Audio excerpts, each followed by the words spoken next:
Болат Бопайұлы құрастырған қазақтың ырым-ғұрыптары, балаларға қатысты ырымдар.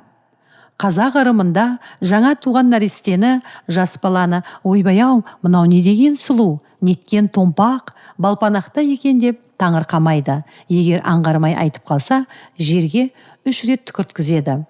Онысы балаларға тіл тимесін, көз сұғы қадалмасын, баланың ғұмыр жасы ұзақ болсын, бақыт бағы таймасын дегені. Нәрестенің еңбегін баспайды. Өйткені баланың жаны мен бақыты еңбегінде болады дейді. Нәрестенің былқылдап тұрған еңбегін басса, миы зақымдалады, өміріне қатер төнеді. Періштесі шошынады деп ырымдайды. Баланың ит жейдесін далаға тастамайды, біреуге бермейді. Себебі нәрестенің бақыты сол жейдені киген күннен басталады. Сол жейдеде бақыты сақталады деп жориды.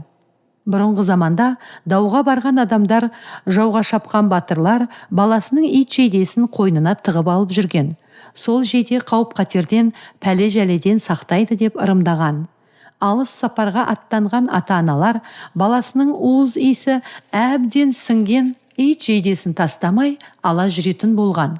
Мұны қазақ біріншіден жол оң болады деп санаса, екіншіден баласын сағынғанда сол жейдені иіскеп сағынышын басқан.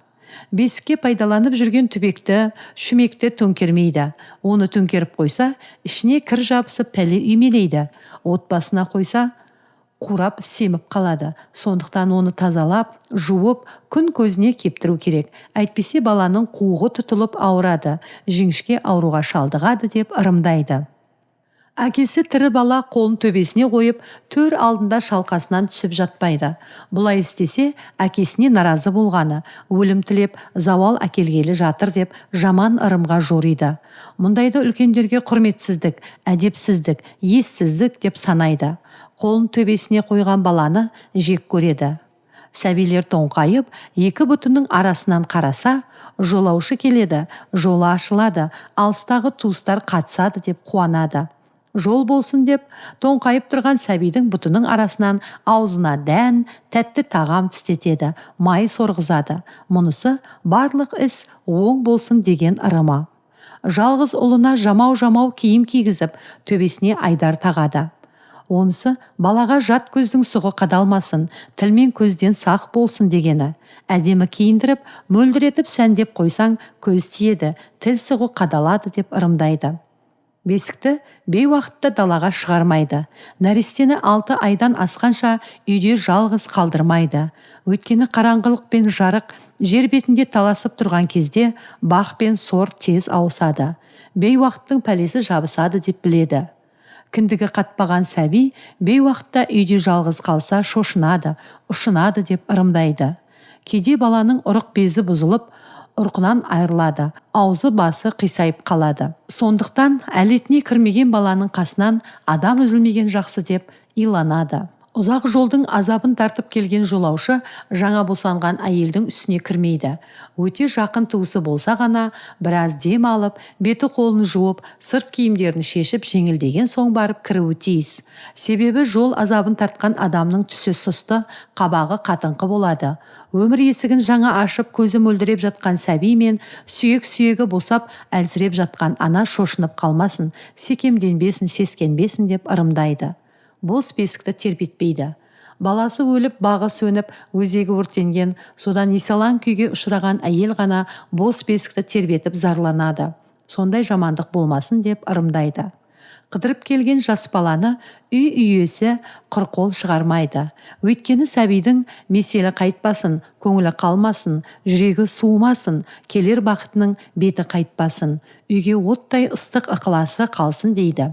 Егер сәби суық рай көрсетіп, кейген кейіппен шығып кетсе, бұл шаңырақтан бақ, төрден бақыт, дәннен ырыс төгіледі деп ырымдайды. Баланы тұңғыш алыс сапарға той жасап аттандырады. Тойға үлкен кішінің бәрін шақырады. Мұнысы бала үлкендердің батасын алсын, жолы ашылсын, маңдайы жарқырап қуансын дегені. Бала сапарға шығарда жарқын жүзбен қуаттанып аттанса, ғұмыры сапары сәтті болады деп ырымдайды. Нәресте туғанда кіндігін айбалтамен кеседі. таза жіппен байлайды, кіндік кескен балтаны сақтап қояды. Кіндікті айбалтамен кесуі бала жүректі батыр болсын дегені. Ол баланың кіндігін үй күшік болмасын, далада өскен батыр болсын деп 7 қырдан асырып лақтырып жібереді. Ал қыз баланың кіндігін үйдің құты болсын деп отбасына ошақтың түбіне көмеді. Қаз-қаз тұрып апыл-тапыл жүре бастаған баланың тұсауы салтанатпен кесіледі. Тұсауы кесілмесе, бала сүріншек болады. Үлкейгенде топ ауруына шалдығады деп сенеді. Баланы спыртқымен, көсеумен ұрмайды. Олай етсе, балаға бәле жабысады. Баланы қырсық шалады. Көсеуден от ауруы, спыртқыдан лас ауруы жұғады деп ырымдайды. Тай мініп, өзінің сүндет тойына шақыра барған балаға тәтті дәм береді. Тайының жалына үкі қауырсынын байлап, жол болсын, той құтты болсын деп ақ ниетпен сый сыйлайды. Мұнысы бала жүрегі қуаныштан жазбасын дегені. Бала төр алдында етпетімен түсіп жатпауы керек. Олай жатқан балаға қариялар: «Әй түйнек, әкең өліп бауырыңды қара жерге төсеп жатырсың ба?» деп кәрлене зекіп тастайды. Етпеттеп жатса, ыстық бауырды тастай суық қара жерге баспа, жаман болады, адам өледі деп ырымдайды. Ал баланың денесіндегі алуан меңді былайша ырымдайды. Мәселен, қызыл меңі көп болса, ұлы көп болады екен, ал қызыл мең мен қара мең тең болса, ұл мен қызы тең болады екен деп сенеді. Ешкінің құйыршығын, сирағын, қойдың құйымшағын балаға мүжуге бермейді. Бала есейгенде тентек, жеңілтек болып кетеді. Әке-шешенің сөзіне құлақ аспайды деп ырымдайды. Арқан, жіп есіп жатқан кезде керулі тұрған арқан астынан балаларды өткізбейді. Буыны бөлесің, бойың өспей, аласа болып қаласың деп ырымдайды. Бала тигенде түскен тісін шидің арасына тастайды. Онысы қайта өскен тіс берік болсын дегені. Баланы сүндетке отырғызғанда шертпені тастамай, киіз үйдің құрулы тұрған шидің басына іліп қояды. Мұнысы бала ер жетіп отау тіккенде босағасы берік болсын дегені.